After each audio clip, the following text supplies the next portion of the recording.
Hello everyone, this is Tushar Bawa advocate. मैं आशा करता हूँ कि आप इस कोरोना महामारी के बीच सब आप और आपका परिवार सब सुरक्षित होंगे।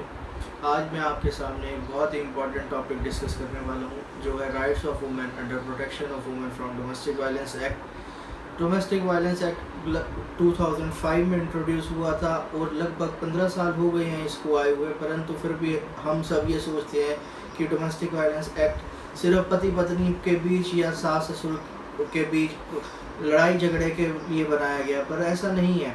डोमेस्टिक वायलेंस एक्ट बहुत सारे एक्ट्स कवर करता है, बहुत सारे प्रावधान है डोमेस्टिक वायलेंस एक्ट में।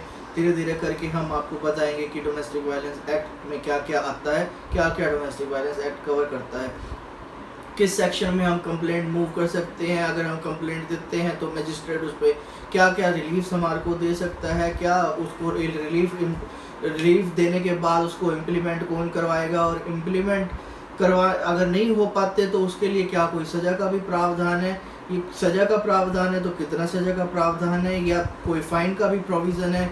अगर जो कोर्ट ने, जो सरकार ने इस एक्ट के माध्यम से एक प्रोटेक्शन ऑफिसर, जो भी एक पुलिस ऑफिशियल होता है, उसे अपॉइंट करे, अगर वो अपना इस ड्यूटी को ब्रीच करता है या कोर्ट के आदेश की पालना नहीं करवाता, या आपके हस्बैंड या उनके इन लॉज के साथ मिलके उनकी ज़्यादा सहायता करता है, तो क्या उसके खिलाफ भी कार्रवाई हो सकती है।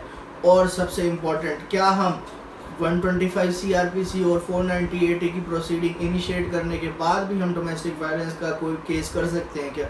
जी हाँ, हम आपको ये सब बताएंगे। तो शुरू करते हैं।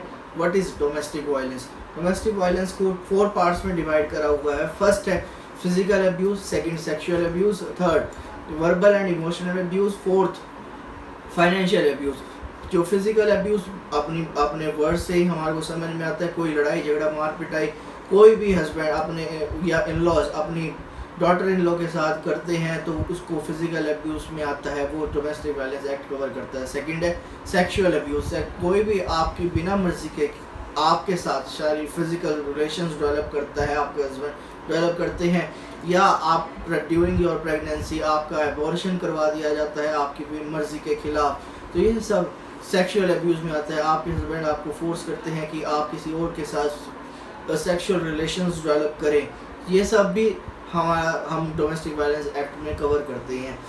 थर्ड आता है वर्बल अब्यूज़ या इमोशनल अब्यूज़। कोई भी हस्बैंड या आपके इन लॉज आपकी जॉब करते हैं या आपके वर्क प्लेस पर आके आपके साथ लड़ाई झगड़ा गलत व्यवहार करते हैं, आपके एम्प्लॉयज़ के सामने आपको गलत बोलते हैं, या आपके कम्प्लेक्शन को लेकर, फिगर को लेकर, छोटा मोटा कुछ भी काला पतला बोलते हैं, तो वो भी सब डोमेस्टिक वायलेंस एक्ट में आता है, जिससे आप मेंटली टॉर्चर हो जाते हैं। ये सब डोमेस्टिक वायलेंस में आता है।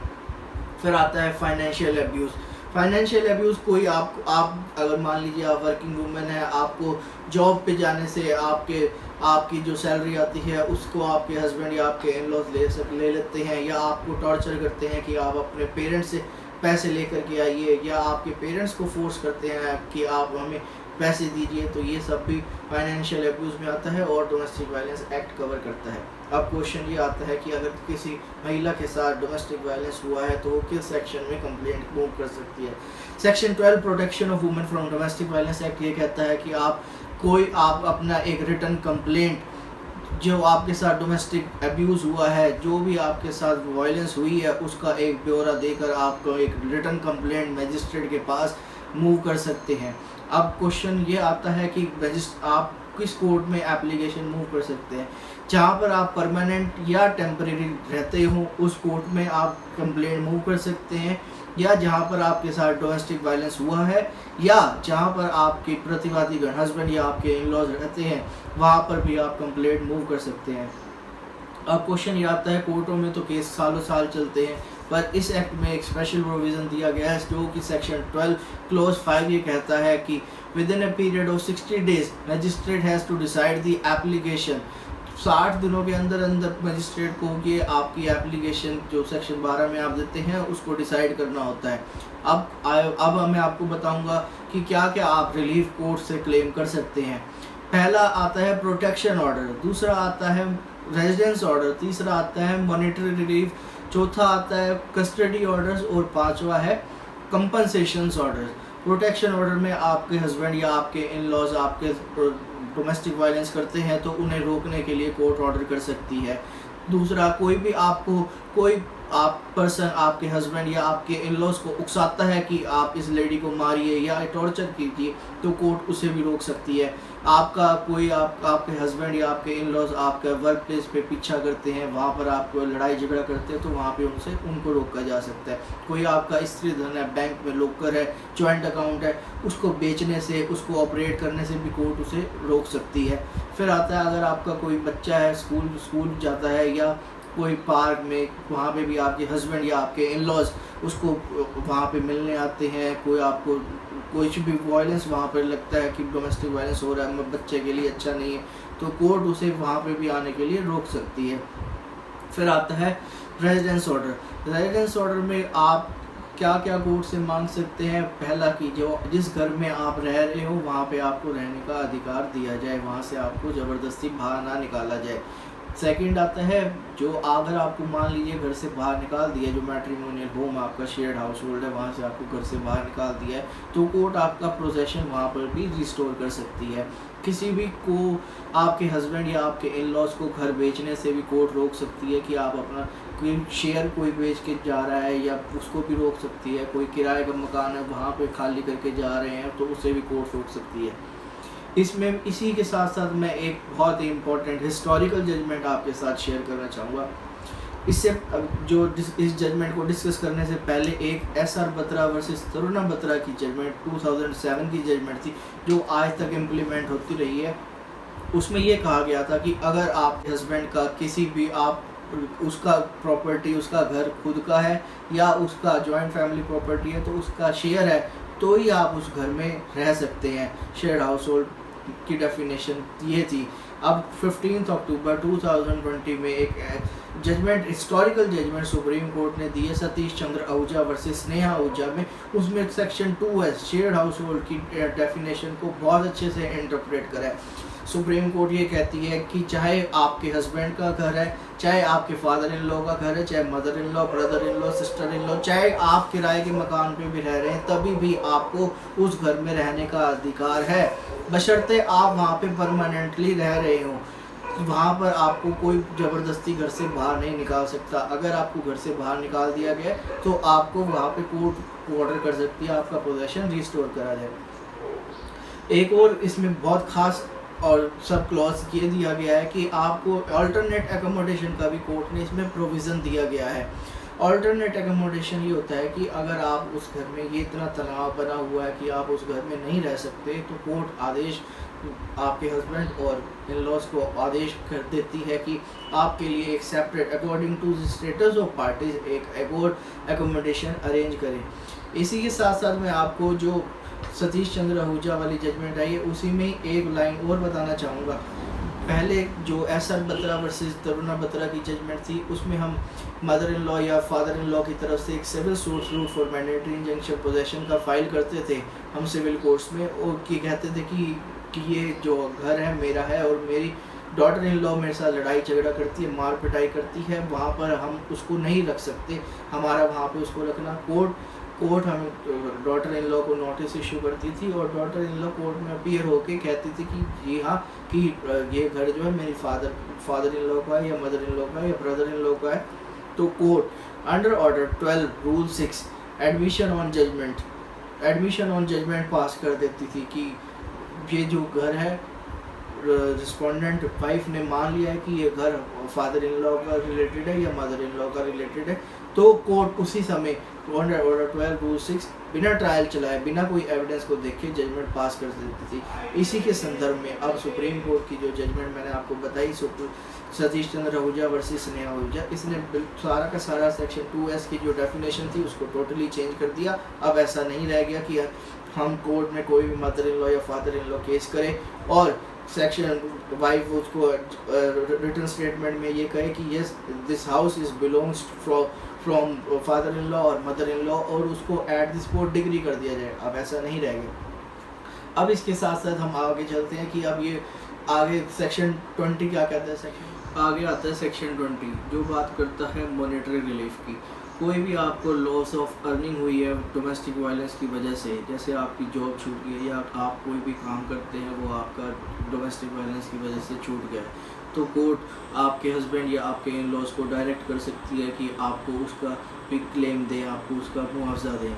फिर आता है कि आपको कोई मेडिकल एक्सपेंसेस भी आपके हस्बैंड या आपके इन लॉज बियर करें। मान लीजिए आप प्रेग्नेंट हैं, आपको डेली रेगुलरली डॉक्टर को विज़िट करना होता है, मेडिसिन चाहिए, तो भी उसका भी एक्सपेंसेस कोर्ट आपके हस्बैंड इन लॉज को कह सकती है कि आप उसके मेडिकल एक्सपेंसेस बियर कीजिए।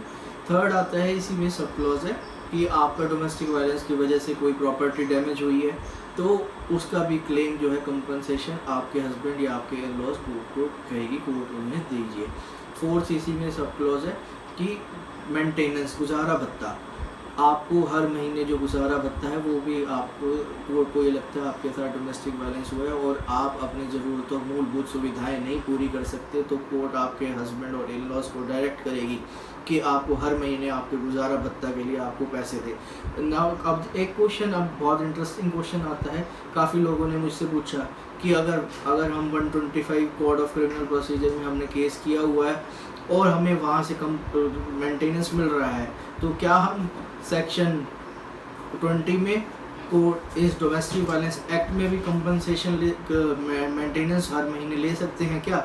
जी हाँ, आप ये क्योंकि सेक्शन 26 और 36 protection of women from domestic violence act का ये कहता है कि आपका कि जो भी आपने सिविल या क्रिमिनल प्रोसीडिंग्स कर रखी हैं ये domestic violence in addition to है, तो इसका मतलब आप डोमेस्टिक वायलेंस एक्ट में भी खर्चा ले सकते हैं।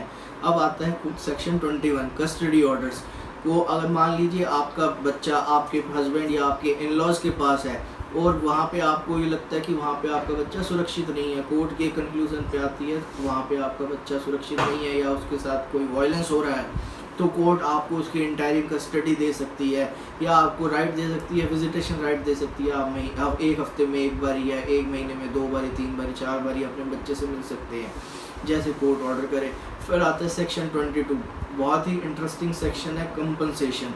जो भी आपने इतने सालों तक मानसिक या शारीरिक प्रताड़ना झेल ली है, कोई भी आपने फिजिकल डोमेस्टिक वायलेंस आपके साथ मेंटली फिजिकली इमोशनली या सेक्सुअली हुआ है इतने सालों तक, तो उसका एक लमसम कंपनसेशन कोर्ट आपको दे सकती है।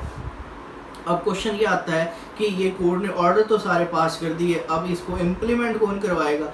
तो इसके लिए इस एक्ट में एक स्पेशल प्रोविज़न है कि प्रोटेक्शन ऑफिसर अपॉइंट किया जाता है। हर डिस्ट्रिक्ट में एक प्रोटेक्शन ऑफिसर डिप्यूट किया हुआ है जो इन ऑर्डर्स को इम्प्लीमेंट करवाता है by the order of court. अगर कोई भी किसी के साथ कोई भी डोमेस्टिक वायलेंस हुआ है वो प्रोटेक्शन ऑफिसर के पास जाते हैं कि भाई मेरे को कोर्ट ने ऑर्डर ये पास कर रखा है, कोर्ट ने ऑर्डर जो पास कर रखा है उसको इम्प्लीमेंट कोर्ट वो करवाता है। अगर मान लीजिए आपके हस्बैंड या इन लॉज ऑर्डर्स को इम्प्लीमेंट नहीं करते तो क्या उसमें सज़ा का भी प्रावधान है? जी हाँ, इसमें सज़ा का भी प्रावधान दिया हुआ है। सेक्शन 31 कहता है कि 1 साल तक या 20,000 रुपये जुर्माना या दोनों का भी प्रावधान इस एक्ट में किया गया है जो इस कोर्ट के ऑर्डर की ब्रीच करता है, जो अवमानना करता है, जो अवहेलना करता है कोर्ट के ऑर्डर की, या आपके हस्बैंड या आपके इन लॉज।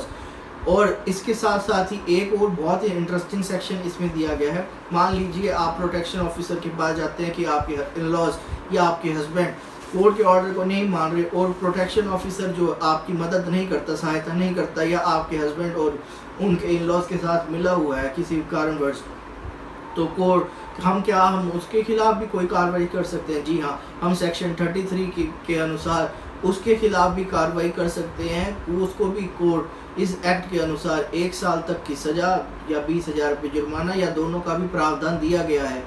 अब क्वेश्चन ये आता है कि हमने ये सारे रेमेडीज अवेल कर ली, अब मान लीजिए हमने कोर्ट में सेक्शन 12 के अनुसार कंप्लेंट फाइल कर दी पर हमारा हस्बैंड या इन लॉज कोर्ट में अपीयर नहीं होते, तो क्या कोर्ट हमें एक्स पार्टी रिलीफ भी दे सकती है? जी हाँ, सेक्शन 23 इस बारे में बात करता है कि सेक्शन 23 के अनुसार आपको कोर्ट अगर आपके हस्बैंड या इन लॉज इंटेंशनली कोर्ट में अपीयर नहीं होते तो कोर्ट सेक्शन 23 के तहत आपको ये सभी के सभी रिलीफ्स एक्स पार्टी भी दे सकती है। तो ये था दोस्तों protection of women from domestic violence act 2005।